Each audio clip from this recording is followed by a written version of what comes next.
요즘 일본 여행을 떠나는 한국인들이 눈에 띄게 줄어들고 있습니다. 한때 인산인해를 이루던 도쿄나 오사카의 한국인 관광객들의 모습이 사라지자 일본이 긴장하기 시작했는데요. 급기야 일본은 벚꽃 시즌이라는 비장의 카드를 꺼내들었습니다.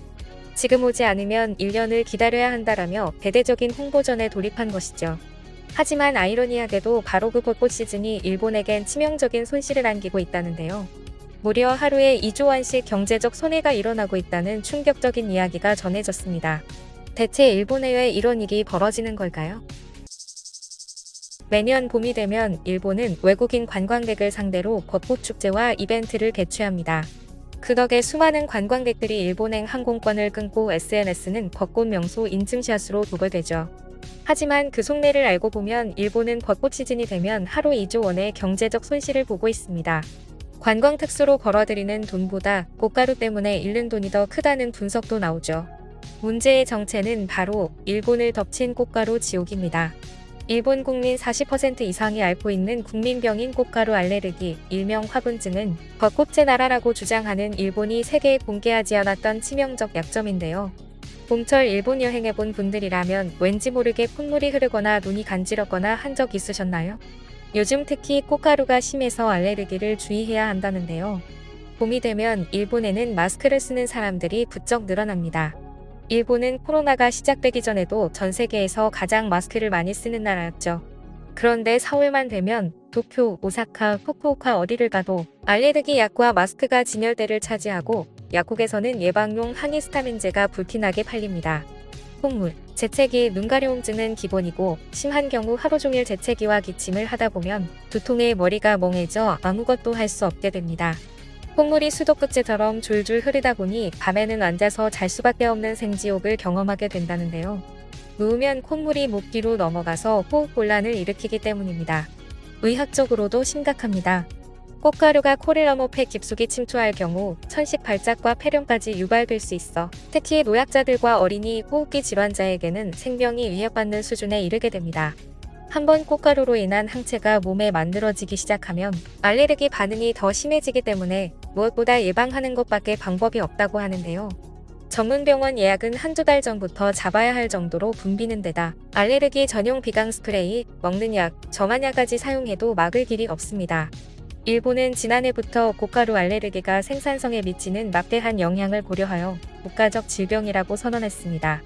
일본 정부 자료에 따르면 꽃가루 알레르기 관련 진료비는 연간 약 24억 달러에 달하며 2억 6,400만 달러가 처방전 없이 살 수 있는 약 구매에 사용되고 있다고 합니다. 게다가 심각한 꽃가루 알레르기 증상은 일상생활을 방해하고 작업 효율을 30% 이상 저해시켜 국가 경제적 손실에 직접적으로 관여하고 있는데요. 그래서 일본 직장인들 중에는 이 시기에 꽃가루 휴가를 쓰고 집에만 처박혀 있거나 외출 자체를 안 하는 경우도 많다고 합니다. 그래서 꽃가루 때문에 일본의 경제적 손실이 하루에 2조 원대에 이른다는 분석이 나올 정도죠. 일본에 오래 거주한 외국인들은 입을 모아 말합니다. 지진보다도 괴로운 게 꽃가루 알레르기입니다. 봄에는 정말 일본이 싫어요. 이런 꽃이 뭐가 좋다고 구경 오는지 모르겠어요. 3, 4개월 내내 재채기, 두통, 수면장애 때문에 우울증이 올 것 같아요. 병원 가서 알레르기 수치 보고 충격받았어요. 일본병에 걸렸다는 말이 실감이 되네요. 약을 안 먹으면 외출을 못할 정도입니다. 생활의 질이 너무 떨어집니다라며 고통을 호소합니다. 이곳에서 태어나 자란 일본인들이라고 다를 것은 없습니다. 면역이 생기는 병이 아니기 때문이죠. 일본인들은 마스크를 계속 써야 하고 밤에 약을 먹지 않으면 잠을 잘 수 없을 정도입니다. 2월부터 4월까지는 콧물을 닦느라 하루에 혼자서 티슈 한 박스를 닫습니다. 코주변과 인중에 피가 나기도 합니다. 저는 어른이라 참고했지만 아이들이 고통받는 건 정말 생지옥입니다. 겨우 하루에 1시간 정도 휴지로 코를 막고 업무를 봅니다. 집중이 전혀 안 됩니다. 그런데 이런 고통을 낳은 원인이 놀랍게도 일본이 스스로 만든 것이라는 사실 알고 계셨나요? 일본은 2차 세계대전 패전 후 파괴된 산림을 복구하기 위해 삼나무와 편백나무를 대대적으로 심었습니다. 그 결과 일본은 현재 지구상에서 가장 큰 삼나무 숲을 갖게 됐죠.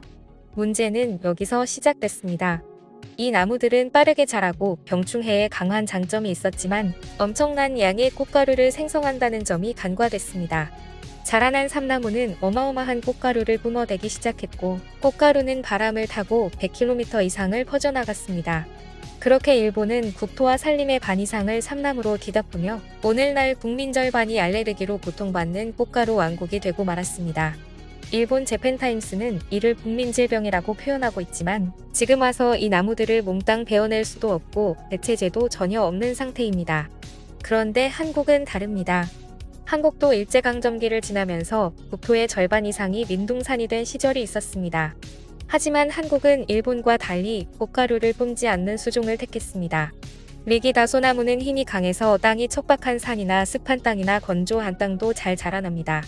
이 나무는 나무 속에 송진이 많아 목재의 질이 좋지 못하다고 알려져 있는데요. 그런데 리기다소나무를 심은 이유가 있습니다. 당시 한국과 일본의 소나무는 소리푸파리 때문에 큰 피해를 겪고 있었습니다. 소리푸파리의 애벌레가 소리배 밑동을 파먹어 소나무가 빨갛게 죽어가기가 일쑤였죠. 그러나 리기다 소나무가 많아지자 소리푸파리가 모두 전멸에 이르게 되는데요. 줄기나 가지에서 분비되는 송진이 소리푸파리를 모두 죽이는 역할을 했기 때문입니다. 한국은 이처럼 병충해에 강하고 번식력이 빠르며 알레르기 유발 가능성이 낮은 나무를 심고 전 국민이 함께 나무 심기에 참여하는 식목일 문화까지 만들어 전 국토가 녹색으로 바뀌는 녹화 사업에 성공합니다. 그리고 지금은 몽골의 노하우까지 수출하며 녹화 한류의 선두에 서 있게 된 거죠. 일본은 이제 벚꽃 낭만이 아니라 현실에 부딪히고 있습니다. 일본의 벚꽃은 아름답지만 그 이면에는 꽃가루 지옥과 국민병, 그리고 잘못된 선택이 만든 대가가 숨어 있다는 것이죠. 그리고 한국은 그 선택의 갈림길에서 빠른 성장보다 건강한 숲을 선택했다는 사실입니다. 게다가 일본 관광산업을 이끄는 13조 원 규모의 벚꽃 경제에도 빨간불이 켜졌는데요. 지구온난화의 영향으로 벚꽃 개화 시기에 이변이 잇따르고 있습니다. 봄철 기온이 높아지면 개화 시기가 빨라지는데 겨울 날씨까지 따뜻할 경우 나무가 휴면에서 깨어나지 못해 벚꽃 개화나 만개가 잘 안 된다는 것입니다. 그러다 보니 올해는 1월부터 꽃가루가 날리기 시작했는데요. 꽃가루의 양은 연평균보다 50%나 더 늘어났고 그 기간도 길어지고 있습니다. 일본 정부는 국민 절반이 고통받는 꽃가루 알레르기를 줄이기 위해 30년 계획이라는 장기 대책을 내놓았지만 벌채나 수종 교체가 사실상 전혀 불가능하다는 게 현실입니다. 그래서 일본 정부는 예방약을 미리 먹어라, 알레르기가 심해지면 지방으로 대피해라라는 안일한 정책만 내놓고 있죠.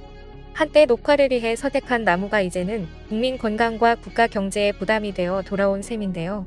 그 대가를 치르고 있는 일본 상황과 달리 최근 해외로부터 뜨거운 반응을 얻고 있는 한국 기업이 있습니다. 한국 기업의 행보는 경이로워요. 우리에게 배움을 주는 일이라고 생각되네요. 바로 한국 기업이 퍼뜨리난 충격적인 사건과 그에 대한 행보 때문이었는데요. 힘겹게 폐지가 가득 찬 리어카를 끌고 어디론가 향하는 노인이 보입니다. 92세 고령의 노인인 그는 매일의 생계유지를 위해 폐지를 쌓아두고 있습니다. 심지어 편안히 쉬어야 할 집조차 비좁고 외부에 있는 공용 화장실은 그에게 너무도 참혹한 환경으로 느껴집니다. 하지만 더 충격적인 건 그가 한국을 구한 위대한 위인 중 한 명이라는 것인데요. 의과대학 1학년이던 그는 진로를 포기하고 조국을 위해 전쟁에 참전했지만 지금의 현실은 너무도 가혹했습니다. 그리고 이 안타까운 상황이 한 기업에게 전해진 것인데요. 6.25 전쟁 참전용사분인데 폐지를 줍고 다니십니다. 이에 이 기업은 즉각적인 지원을 결정하며 그의 앞에 나타났습니다. 그리곤 참전용사와 식사를 하고 함께 폐지를 주우며 하루를 함께했고 그의 삶을 조금이나마 체감하며 가장 필요할 후원금을 전달했는데요. 또한 이 참전용사를 포함한 해당 지역 모든 참전용사들이 함께 모여 무료로 식사를 할 수 있도록 매월 식비 지원까지 결정했습니다. 이 기업의 정체는 인프레시로 이들은 전국 어디든 참전용사가 생활고를 겪는다고 하면 바로 달려가 지원을 할 정도로 후원에 앞장서고 있으며 작년 부산의 참전용사가 생활고로 반찬거리를 훔쳐 경찰에 입건되자 당일 부산까지 한달음에 달려가 다방면에 지원을 하며 뉴스에 보도된 적도 있습니다. 더욱 놀라운 건 소수의 인원이 있는 정말 작은 소기업에 불과하지만 그럼에도 저 멀리 참전고까지 가서 의료 지원을 하는 등 놀라운 행보를 보여주고 있죠. 현재 선한 기업의 표본을 보여주는 인프레시에 수많은 한국인들이 용기를 잃지 말라며 응원을 보내고 있으며 실제 홍성호, 유은주, 이재국, 최순규 등 평범한 한국인 한 명 한 명이 모여 수많은 참전용사들에게 함께 기적을 전하고 있습니다. 지금 이 순간에도 인프레시는 역사를 담아낸 특별한 호환 굿즈를 출시하며 또 다른 시작을 준비 중에 있습니다. 6.25 전쟁 당시 조국을 위해 자원한 경주 학도병들의 서명 태극기를 그대로 구현해낸 것인데요. 우리의 죽음은 역사의 꽃이 되다. 조국을 위해 희생정신. 17세 붉은 비 오직 조국에 인프레쉬는 서명 한자 한자를 그대로 담아내기 위해 오랜 시간 수십 년의 기술력을 갖춘 장인을 통해 이 태극기를 재현해냈습니다. 그리고 일상 속 역사를 기억할 수 있도록 차키, 가방, 휴대폰 등에 달 수 있도록 키링으로 만든 특별함을 보이고 있는데요. 또한 해당 상품의 수익금은 6.25 참전 유공자를 비롯해 국가를 위해 희생 헌신한 모든 분들에게 후원된다고 합니다. 후원 상품의 구매처는 고정 댓글에 남기겠습니다. 한국인들의 행보에 세계는 감격해하고 많은 참전용사분들이 도움을 받고 있습니다. 이런 선한 영향력을 행사하는 기업이 많아지길 바라며 저 역시 이 프로젝트에 동참했습니다. 많은 분들의 관심과 동참 부탁드립니다. 지금까지 꿀튜브였습니다. 오늘 영상이 도움되셨다면 구독과 좋아요 부탁드리고요. 앞으로도 꿀튜브 채널에 많은 관심 부탁드립니다. 감사합니다.